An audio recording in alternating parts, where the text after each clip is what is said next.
Lah di mana keseimbangan hukum? Pak Kapolri, Pak Presiden, Menteri Agama, ayo dong, buktikanlah konstitusi negara Indonesia apologet Kristen. Biasanya mereka di kerangkeng karena kekuatan massa. Ketika misalnya ada fakta yang dibuka lalu orang tidak senang padahal ini sesuai fakta, maka bisa dikerangkeng. Itu pasal ketersinggungan. Kemudian pasal baper, ya, ditambah lagi pasal baper. Kemudian ditambah lagi pasal kekuatan massa. Shalom saudara terkasih dalam Tuhan Yesus Kristus. Salam jumpa bagi saudara seiman sekalian. Saya berdoa roh, jiwa, dan tubuh saudaraku, pengikut Kristus dimanapun saat ini berada di seluruh Indonesia dan di luar Indonesia, dalam perlindungan Tuhan kita Yesus Kristus. Amin. Saudaraku, viral ya, tantangan seorang bocil kepada Pak Kapolri ya, terkait ayahnya yang dikerangkeng, saudara, seorang pengacara ya. Dan apakah Pak Kapolri menanggapi? Saya pribadi belum ada melihat tanggapan ya Pak Kapolri terkait ini. Saya minta maaf kalau saya belum menemukan, saudara ya. Ini yang saya sendiri cari tahu belum ya. Kalau saudara melihat videonya bisa menulis di kolom komentar ini ya. Siapa tahu saya nggak lihat, saudara. Nah, ini yang kadang-kadang membingungkan di bangsa ini. Saya yakin bahwa pengacara pun tahu hukum, ya. Lalu kok bisa jadi dikerangkeng? Ya.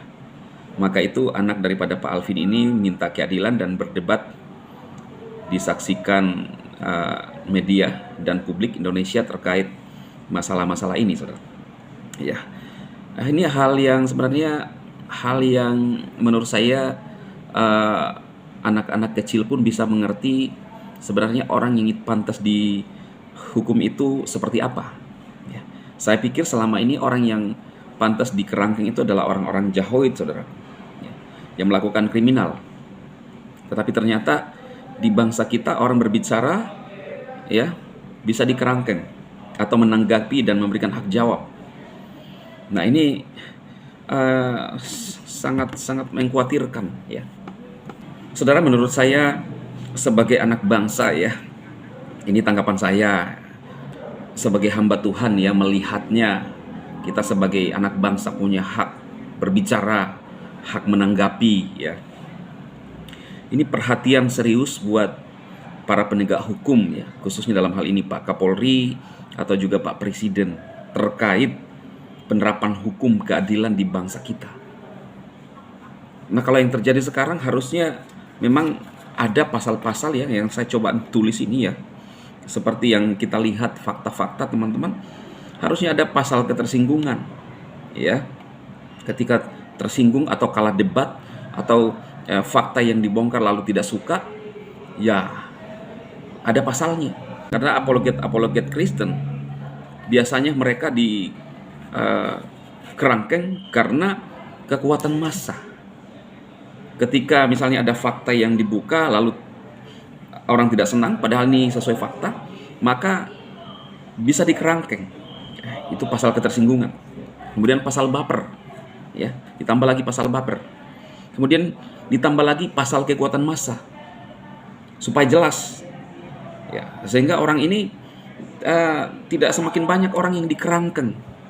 Artinya apa? Ini bukan lagi kemerdekaan bagi seluruh rakyat Indonesia, tetapi siap-siap jadi dikerangkeng karena kekuatan massa.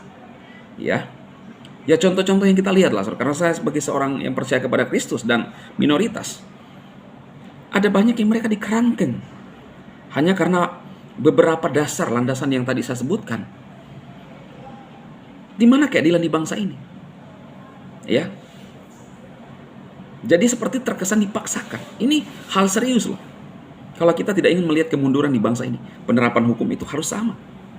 Sama di mata hukum, siapapun, mau agamanya apapun. Kamu salah ya salah.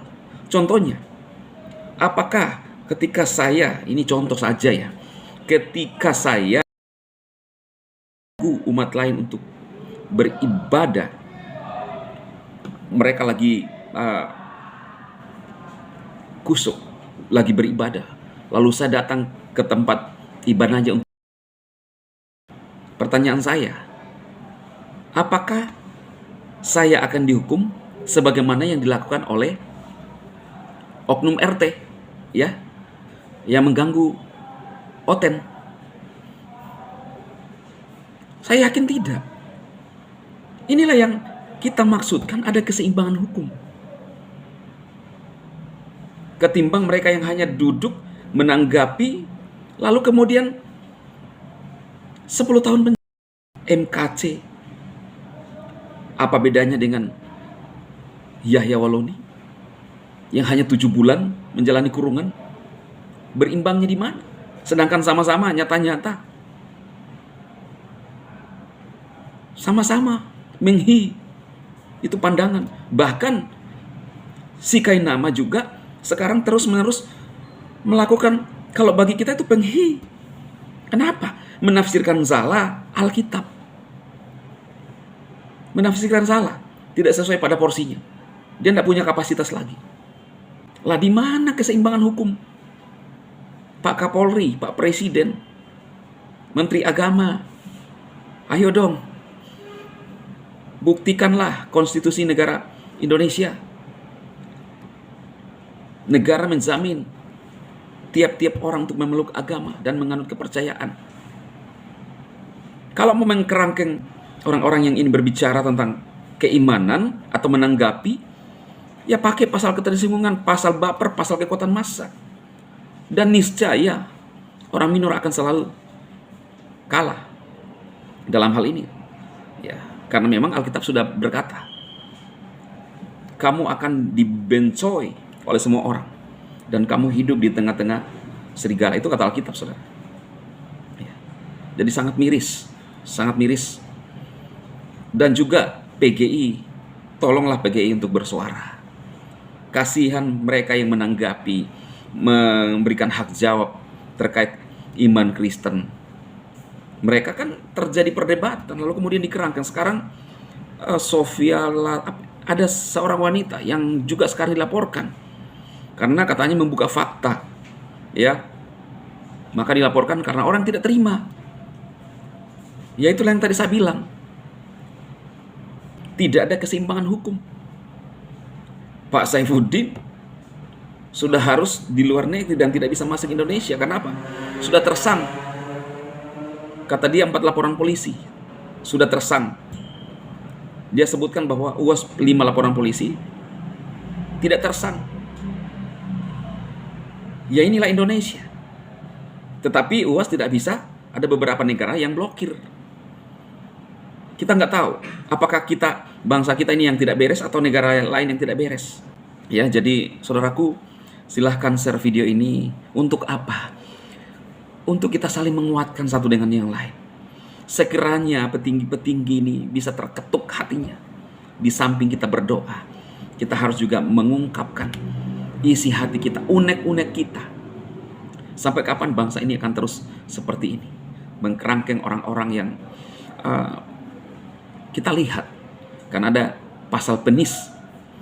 Harusnya saudara, menurut saya yang harus melaporkan itu ya korban, ya kan?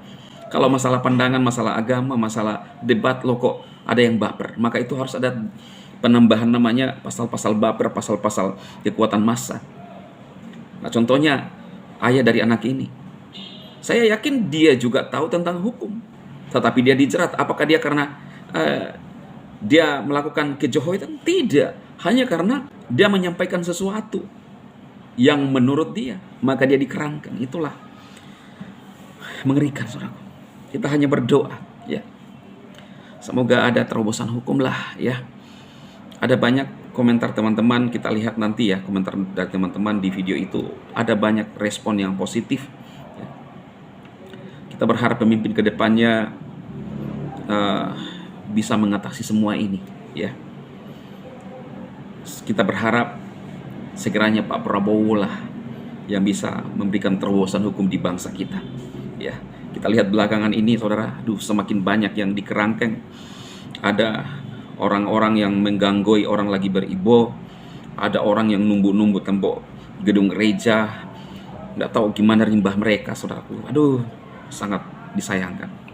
Oke, itu saja yang saya sampaikan. Tuhan memberkati saudaraku semuanya, dan tetap kuat iman saudara kepada Tuhan kita Yesus Kristus. Tuhan memberkati.